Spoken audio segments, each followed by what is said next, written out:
Hello दोस्तों, मैं अनिकेत और आज की इस वीडियो में हम बात करेंगे लैब असिस्टेंट के लिए कौन कौन सी बुक पढ़नी है और पहले अटेम्प्ट में ही सिलेक्शन कैसे लेना है।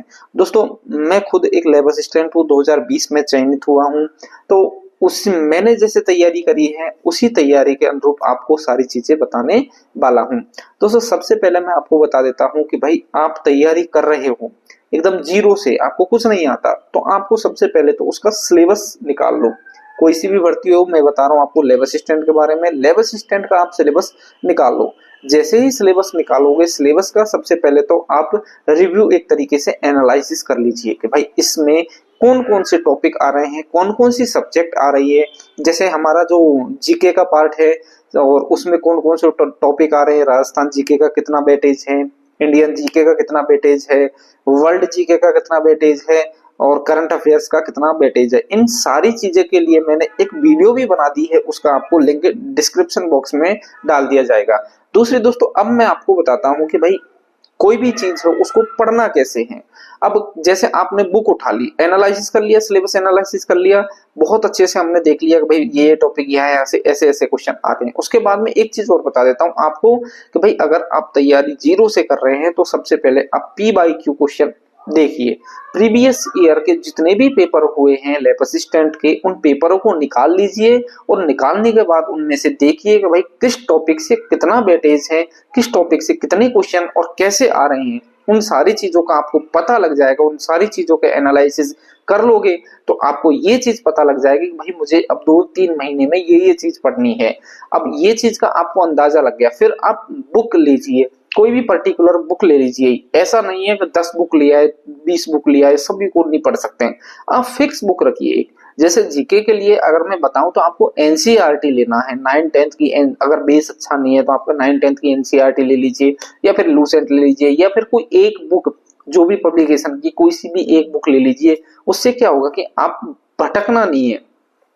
बहुत सारी यहाँ पर हमारी बुक आ जाती है लैब असिस्टेंट के लिए, तो सिर्फ आपको एक पर्टिकुलर बुक ले लीजिए, क्योंकि मटेरियल सब में सेम रहता है, हल्का फुल्का चेंज रहता है, बाकी मटेरियल सब में सेम रहता है। अगर आप ऑथेंटिक बुक पढ़ोगे, जैसे एनसीईआरटी पढ़ोगे, तो उसमें यह है जैसे अभी कोई भी क्वेश्चन गलत हो जाएगा तो आप ऑब्जेक्शन लगा सकते हो। और ऑब्जेक्शन में ये है कि आप एक ऑथेंटिक बुक से ऑब्जेक्शन लगा रहे हो। ये नहीं है जैसे हम कोई सी भी पब्लिकेशन की बुक पढ़ लेते हैं और उसमें मान लो प्रिंटिंग मिस्टेक हो गई और आप ऑब्जेक्शन लगा देते हो, तो आप ऑब्जेक्शन आपका खारिज हो जाएगा।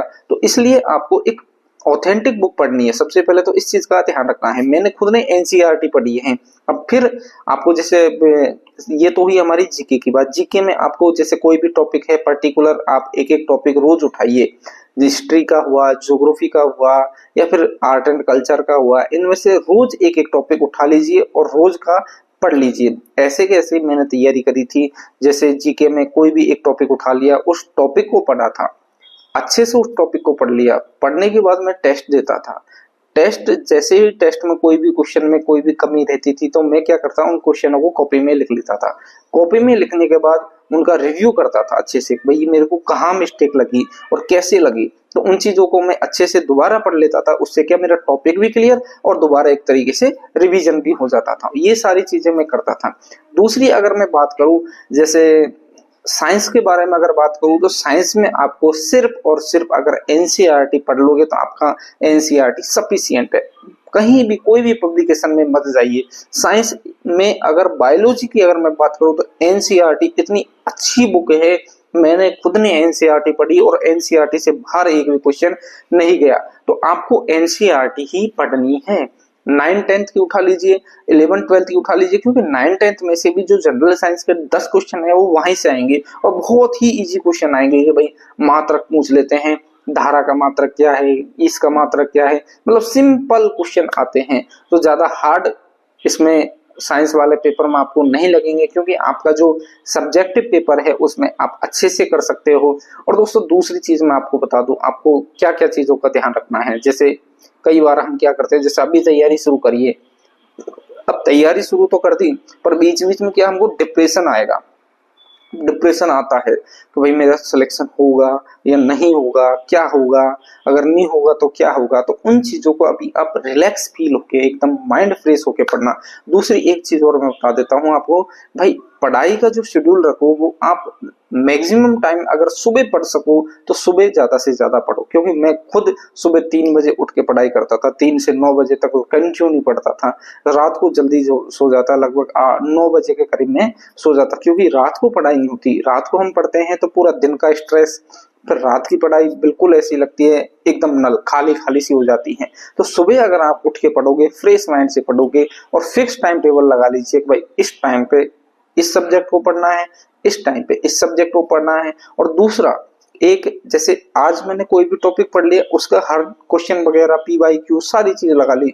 अब फिर यहाँ ये चीज आप रख लीजिए भाई नेक्स्ट डे मुझे क्या पढ़ना है, तो उस टॉपिक को अपने टाइम टेबल में लिख लीजिए कि भाई नेक्स्ट डे मुझे ये पढ़ना है, ये लिख लीजिए। उससे क्या मुझे ध्यान रखेगा मुझे कल क्या पढ़ना है।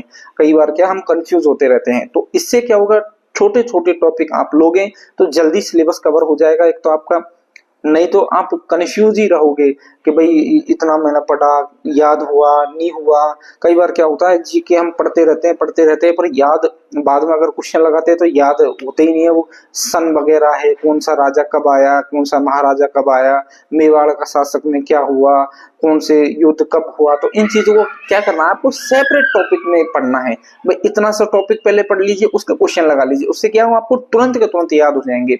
फिर इतने टॉपिक पढ़ लीजिए, नेक्स्ट डे कौन सा टॉपिक पढ़ना उसका टाइम टेबल सेट कर लीजिए। तो इन सारी चीजों को अगर आप ध्यान रखोगे तो आपका सिलेक्शन पक्का है और फर्स्ट अटेम्प्ट में आप सिलेक्शन ले सकते हो, क्योंकि मैंने खुद ने फर्स्ट अटेम्प्ट में सिलेक्शन लिया था। दोस्तों दूसरी अगर मैं आपको बताऊं बात कि भाई जैसे टाइम टेबल सेट कर लिया आपने, डिप्रेशन जैसे ही आता है तो डिप्रेशन में आपको क्या करना है, एकदम रिलैक्स माइंड होके अगर आपको पढ़ाई नहीं हो रही तो घंटे 2 घंटे 3 घंटे आप कहीं घूम आओ, उस पढ़ाई को छोड़ के उन चीजों को भूल कर कहीं घूम के आओगे तो आपका माइंड एकदम फ्रेश हो जाएगा और फिर एक नई एनर्जी के साथ आप पढ़ पाओगे। तो इन चीजों को एक तो माइंड में बिल्कुल स्ट्रेस नहीं लेना, होगा नहीं होगा, क्या होगा, होगा तो अच्छा है, नहीं होगा तो दूसरी भर्ती है। तो इन चीजों को आपको ध्यान रखना है, जितना हो सके उतना कोशिश करना, मेहनत करना, मेहनत से ही सफलता मिलती है, इस चीज का आपको अच्छे से पता है। और दोस्तों मैंने हर टॉपिक में कौन से क्वेश्चन कैसे आते हैं उसके लिए एक वीडियो बना रखी है कि भाई साइंस में से कुछ टॉपिक से कितने क्वेश्चन आएंगे और जीके में से किस टॉपिक में से कितने क्वेश्चन आएंगे। तो उन वीडियो को भी एक बार आप देख लीजिए, उससे आपको पता चल जाएगा भाई कि इस टॉपिक से इस क्वेश्चन आएंगे।